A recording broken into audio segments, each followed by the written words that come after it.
Good evening, YouTube. Another video. This very well may be the last of my Cambodia videos. It's the third.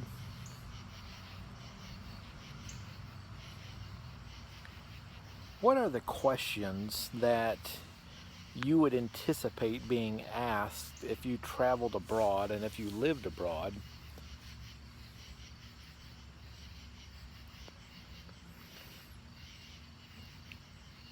We were involved with an agency that rescued and rehabilitated victims of the sex trafficking trade. I was passionate about that, still am.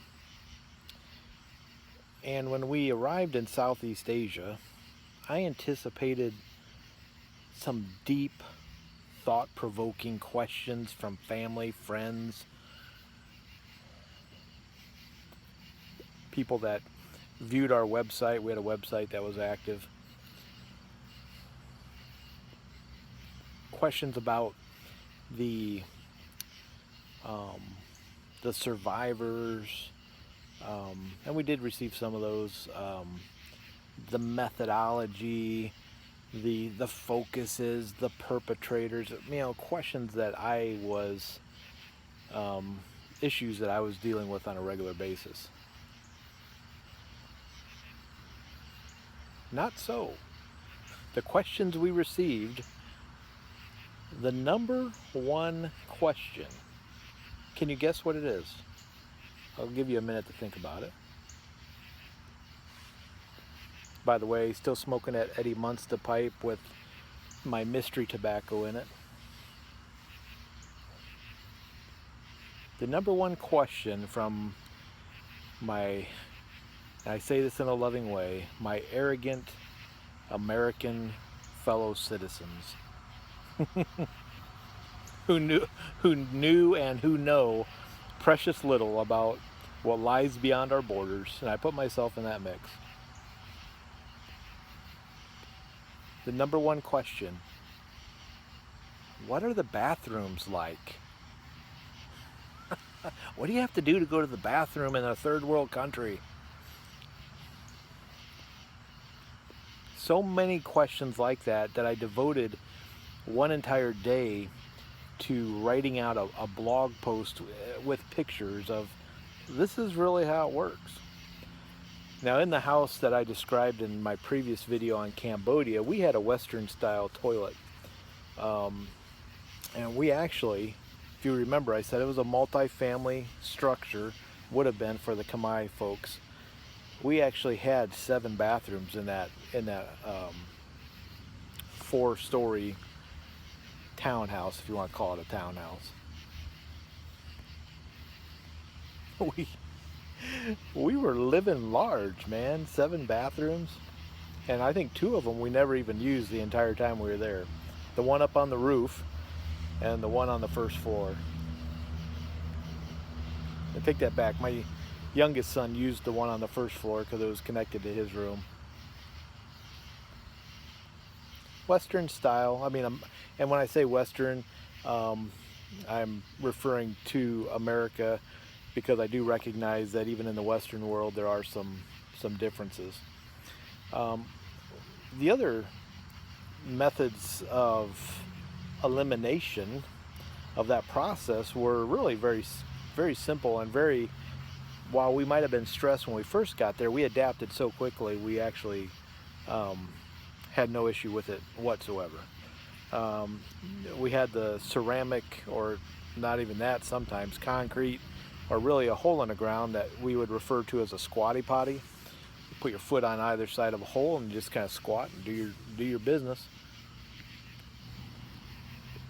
And on the ones that had some sort of drainage, they would have a cistern or a bucket of water next to it. Simply dip out a pot would be in that bucket, and just dump that water down the hole, and everything kind of would go on its way.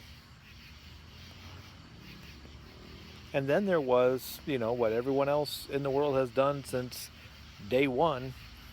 There's the roadside or a bush, and you would take care of your business that way. But that was the number one question we got asked. What are the bathrooms like? I never have gotten over that. The other question coming in number two was about food.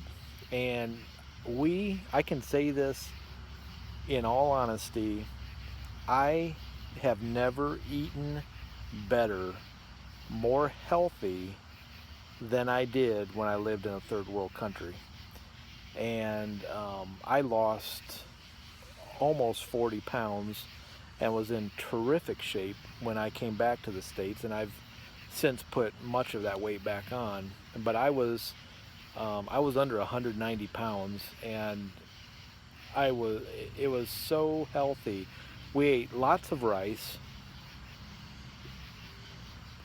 hardly any red meat, lots of fish, of course lots of vegetables. We would buy our stuff daily in the Kamai local market, just like you would if you were a Kamai national. You go to the market, you buy your watercress or your vegetables. The fruit was amazing. Loved the fruit, jackfruit and dragon fruit and snake fruit and pineapples. Oh man, I loved the pineapples. 5 varieties of bananas, green coconuts, anything and everything you could ever want, and it was so good.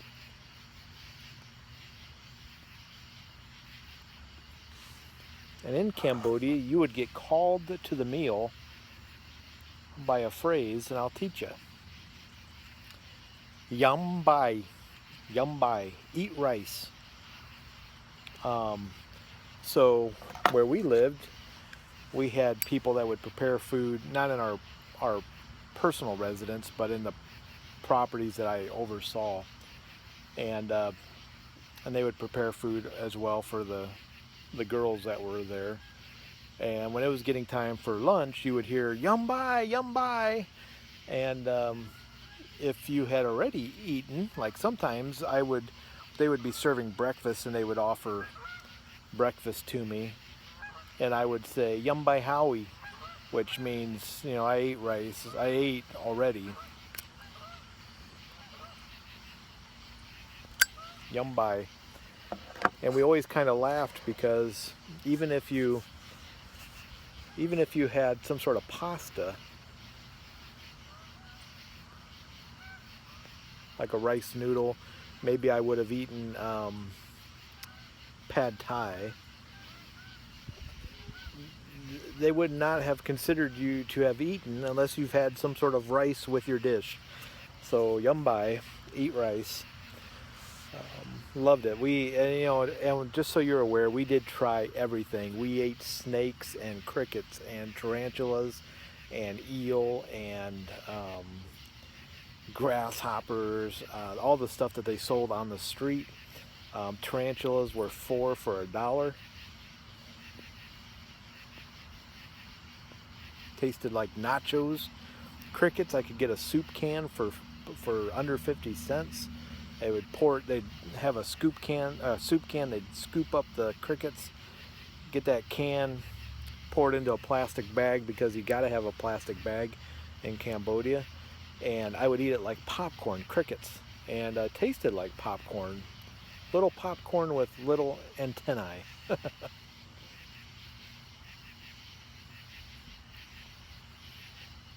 But those were the two main questions we'd get asked. What's the bathroom? What do you do for the bathroom? And what's the food like? I loved everything pretty much that I ate. The one thing that I could not eat was durian.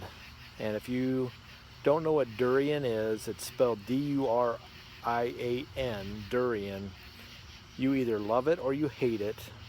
You can endure the smell and eat the flesh of the fruit, or you gag on it. I tried a couple times and I just couldn't do it. Lord, I couldn't do it. And you should never eat shellfish in these areas. They would have these huge carts, and I'll end with this story. On 2 wheels, they would probably be maybe a 4 by 4 foot section divided in 4 equal squares, and on it they would have these little snails that were just about the size of the tip of my little pinky, and they would season them with various types of seasoning, and so there's 4 different flavors. Well, one day we were eating lunch, and one of my staff members had a little plastic baggie of these snails.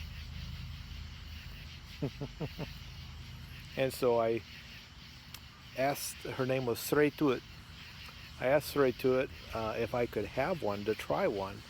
And oh no, no, no, no, no.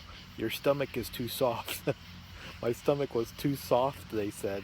And really, they were really trying to look out for me, because not only should I have not eaten any kind of shellfish or anything like that, this stuff had been out, in the sun in the incredible heat. We were, what's Cambodia, 10 degrees off the equator or something like that, in incredible heat. And I'm just not used to it, but I wanted to try it. So they showed me how to crack the shell with my teeth, and I did. And I just ate one. Just one little tiny snail. About 2 hours later, I got on my moto, and I had to go deliver some paperwork to a coworker, an Aussie, who was actually on a holiday, staying at a resort about a half hour away from where I was at. And when I got there, we were talking, and all of a sudden, I just felt my stomach lurch. And I said, I gotta go.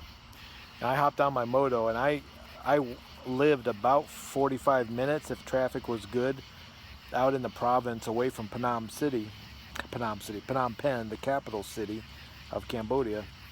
And all the way home, my stomach was just churning, and I knew I was in trouble. I knew I was in trouble. And sure enough, I got food poisoning, and I was seriously sick. I was violently ill, and in a lot of pain, and just terrible pain, abdominal pain. I'll spare you the details, but if you've ever had food poisoning, you know. I learned my lesson. I learned that my stomach was too soft. Anyways, I don't know. This may be the last video on Cambodia. I don't know. But if not, I'll post another. Think of another subject. If you have any questions about what we've done in Cambodia, just let me know, and I'll be glad to answer them. It's getting pretty dark out now.